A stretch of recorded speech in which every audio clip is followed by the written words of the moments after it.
Γεια χαρά σε όλους. Είμαι ο Κώστας Μαυραγάνης. Καλώς ήρθατε στο κανάλι μου. Σήμερα θα μιλήσουμε για τις διάφορες κατηγορίες αρμονίων και ηλεκτρικών πιάνων. Είχαμε μιλήσει σε ένα προηγούμενο βίντεο σχετικά με τις διαφορές μεταξύ αρμονίων και πιάνων. Σήμερα θα δούμε λίγο τις διάφορες κατηγορίες αρμονίων και αυτές των ηλεκτρικών πιάνων, που αν και θα μπορούσαμε να τους θεωρήσουμε σαν μια υποκατηγορία των αρμονίων, έχουν τελείως διαφορετική στόχευση, οπότε θα εξετάσουμε λίγο διαφορετικά τα ηλεκτρικά πιάνο. Πάμε σιγά σιγά να δούμε κατευθείαν την πρώτη κατηγορία, που είναι αυτό που λέμε MIDI controllers. Τα MIDI controllers λοιπόν έρχονται σε διάφορα μεγέθη, χρώματα και υπάρχει πολύ μεγάλη ποικιλία, να πω την αλήθεια. Όπως βλέπετε εδώ στη φωτογραφία, δίπλα έχουμε και μικρά αλλά και μεγάλα MIDI controllers. Υπάρχουν MIDI controllers σε μέγεθος και ενός πιάνου, ενώ δηλαδή 88 πλήκτρων. Ακόμα και MIDI controllers με βαρυκεντρισμένα πλήκτρα, έτσι ώστε παίζοντάς τα να προσομοιάζουμε όσο το δυνατόν γίνεται την εμπειρία του να παίζουμε ένα πραγματικό ηλεκτρικό ή ακουστικό πιάνο. Ένα βασικό χαρακτηριστικό των MIDI controllers είναι ότι δεν φέρουν ήχους και ούτε μπορείς να φορτώσεις και να ενσωματώσεις ήχους σε αυτά. Για την ακρίβεια, εάν απλά βάλεις στην πρίζα ένα MIDI controller και πατήσεις τα πλήκτρα, δεν θα ακούσεις απολύτως τίποτα. Χρειάζεται να το συνδέσεις, δηλαδή το MIDI controller, σε έναν υπολογιστή, λάπτοπ ή κάποια συσκευή που να φέρει ειδικό λογισμικό, το οποίο να έχει φορτωμένους ήχους ή ρυθμούς ή οτιδήποτε άλλο και να μπορείς να το διαχειριστείς μέσω αυτό που λέμε των εντολών MIDI. Τα MIDI controllers αυτό ακριβώς κάνουν, στέλνουν εντολές MIDI στον υπολογιστή, τις οποίες αναγνωρίζει το ειδικό λογισμικό για να παράγει τους ήχους τους οποίους έχει αποθηκευμένους. Σήμερα πλέον υπάρχουν πάρα πολλές βιβλιοθήκες ήχων, virtual instruments, VSTs λέγονται, και αυτό κάνει τα MIDI controllers πλέον να είναι αρκετά διάσημα, διότι βολεύει πάρα πολύ. Κάποιος ειδικά που είναι σχετικά πιο σταθερός, έχει ένα στούντιο σταθερό χωρίς να χρειάζεται πολλές μετακινήσεις, έχει ένα MIDI controller, το συνδέει με τον υπολογιστή του, έχει και όλους τους ήχους και μπορεί πολύ εύκολα να παίξει, να κάνει δουλειά κτλ. Έχουν επίσης πολύ καλή συνδεσιμότητα με προγράμματα επεξεργασίας, Digital Audio Workstation όπως λέγονται, οπότε κόσμος που γράφει μουσική χρησιμοποιώντας τον υπολογιστή, πολύ συχνά τον βοηθάει πάρα πολύ η χρήση των MIDI controllers. Όπως είπα, λόγω της πολύ καλής ποιότητας των πιάνων VSTs σήμερα, έχουν νόημα και τα MIDI controllers με βαρυκεντρισμένα πλήκτρα, δίνοντας μας έτσι την αίσθηση ότι παίζουμε σε ένα πραγματικό πιάνο ή τουλάχιστον όσο πιο κοντά σε αυτό γίνεται. Πάμε σιγά σιγά όμως να δούμε την επόμενη κατηγορία. Και η επόμενη κατηγορία λοιπόν είναι τα Arranger Keyboards. Κατά τη γνώμη μου, η πιο συχνή και συνήθις μορφή αρμονίου, αυτό που πιστεύω ότι αναφέρεται ο πιο πολλής κόσμος όταν αναφέρεται σε κάποιο αρμόνιο ή σε πλήκτρα. Είναι πιο ακριβές συσκευές σε σχέση με τα MIDI controllers, αλλά σίγουρα πιο ολοκληρωμένα σαν όργανα. Αυτό που συμβαίνει σε ένα Arranger Keyboard είναι ότι μπορείς να φορτώσεις πακέτα ρυθμών, ακομπανιαμέντων και ήχων, έτσι ώστε να μπορείς να τα χρησιμοποιήσεις ενώ παίζεις live κατευθείαν μέσα από το όργανο χωρίς τη χρήση κάποιας εξωτερικής συσκευής. Οι ρυθμοί συγκεκριμένα βοηθάνε έτσι ώστε το όργανο να σου παρέχει συνοδεία αυτόματα, δίνοντάς του πολύ μικρές οδηγίες, όπως για παράδειγμα μια βασική συγχορδία, να σου δίνει λοιπόν μια αυτόματη συνοδεία σε μελωδίες που παίζεις με το δεξί σου χέρι ή που συμπληρώνει κάποιο σολιστικό όργανο της μπάντας. Επειδή τα Arranger Keyboards κυρίως έχουν σχεδιαστεί για χρήση σε live και όχι τόσο πολύ για χρήση σε studio όπως τα MIDI controllers, συνήθως φέρουν και ενσωματωμένα ηχεία όπως αυτά που έχουμε εδώ στην εικόνα δίπλα και κυρίως προορίζονται για μουσικούς οι οποίοι είτε κάνουν solo performances, δηλαδή παίζουν μόνοι τους, ή είναι μέλη μικρών group, από τα οποία μπορεί να λείπουν κάποια όργανα όπως μπάσο και drums, τα οποία συμπληρώνονται όπως και ό,τι λείπει από τον παίκτη, από τον μουσικό που παίζει πλήκτρα, στη συγκεκριμένη περίπτωση.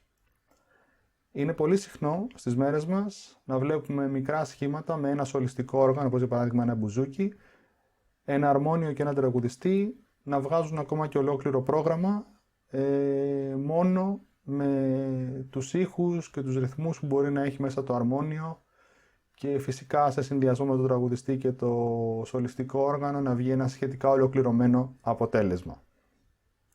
Πάμε όμως σιγά σιγά να δούμε και την επόμενη κατηγορία. Και η επόμενη κατηγορία μας είναι τα λεγόμενα Workstation Keyboards.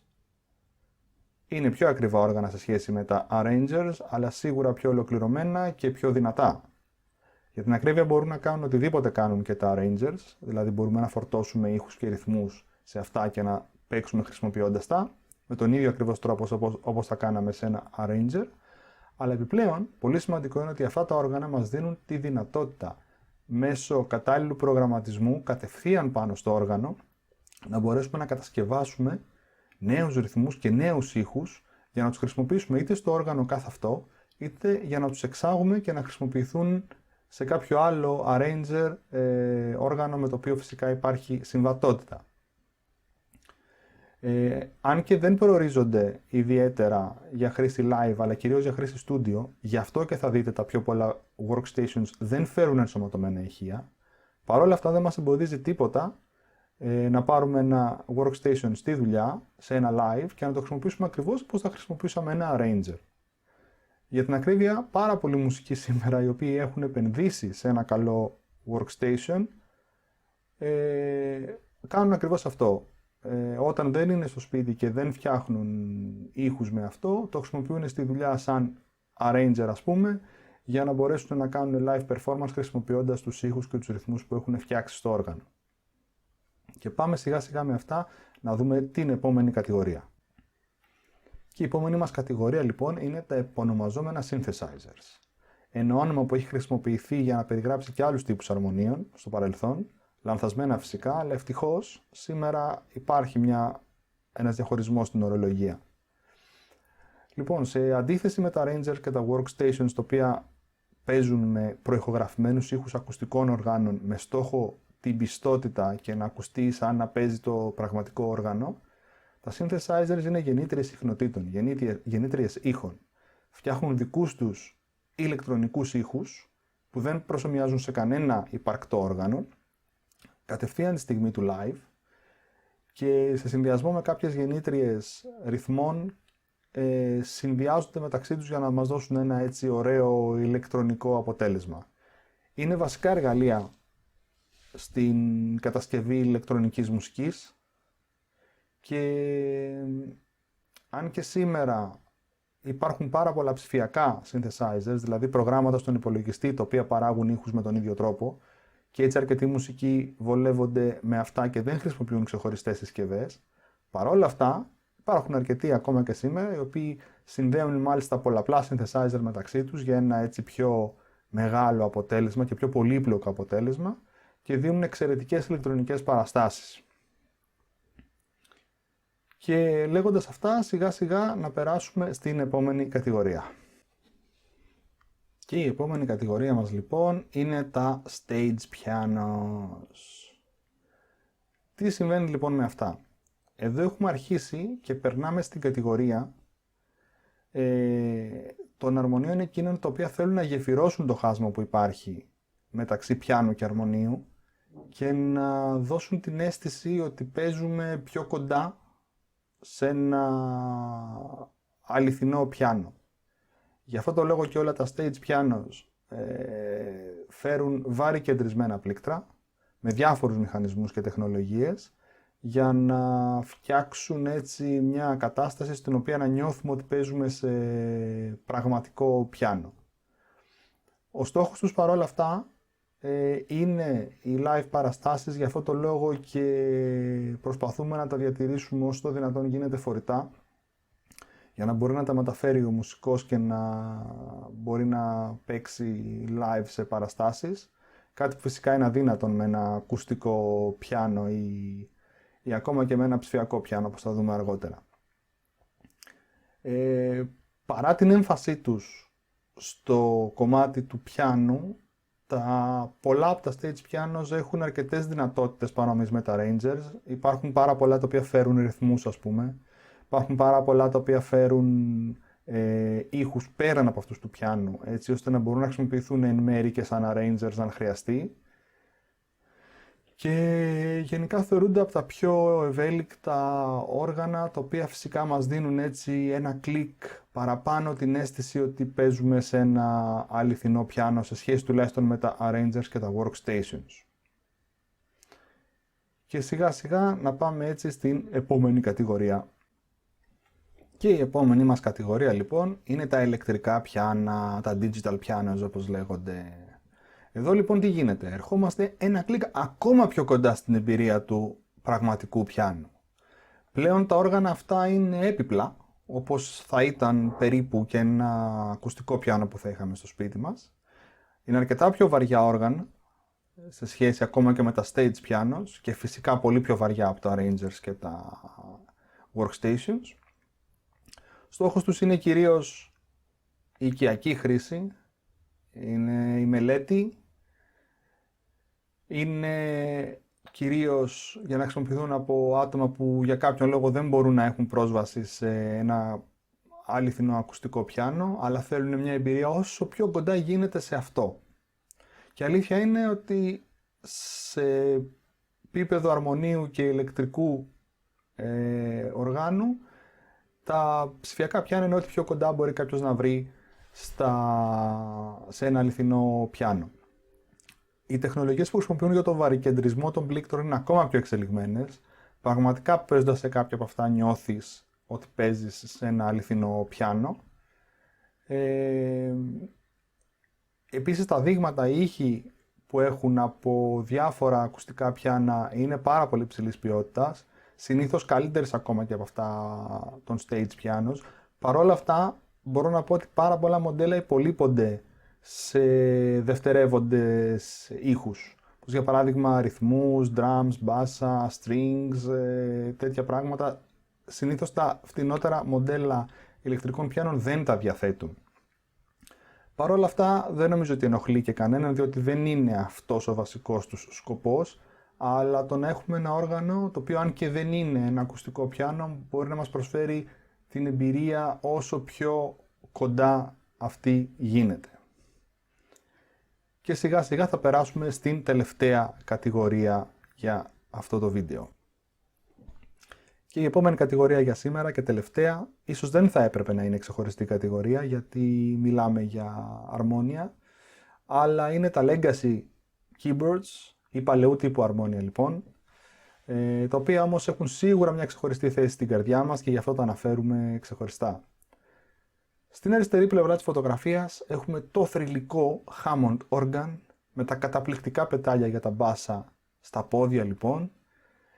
Ένα όργανο που έχει χρησιμοποιηθεί τόσο πολύ στο rock ρεπερτόριο και στη δισκογραφία της rock, που η rock μουσική μέχρι και σήμερα θεωρούν ότι όταν μιλάμε για αρμόνιο στη rock μουσική εννοούμε Hammond και τίποτε άλλο. Ίσως είναι λίγο υπερβολή, αλλά καταλαβαίνω από πού προέρχεται. Στο δεξί μέρος της φωτογραφίας λοιπόν βλέπουμε το θρυλικό όργανο Farfisa Combo. Farfisa είναι το όνομα της εταιρείας βασικά, αλλά έχει φτάσει σήμερα να εννοούμε όταν λέμε Farfisa αυτό το όργανο που βλέπουμε. Τη δεκαετία του 50 και του 60 αυτό το όργανο χρησιμοποιήθηκε εκτενέστατα στην ελληνική λαϊκή μουσική, σε σημείο που μπορούμε να πούμε ότι άλλαξε τελείως τα δεδομένα της μουσικής όπως παίζονταν μέχρι τότε.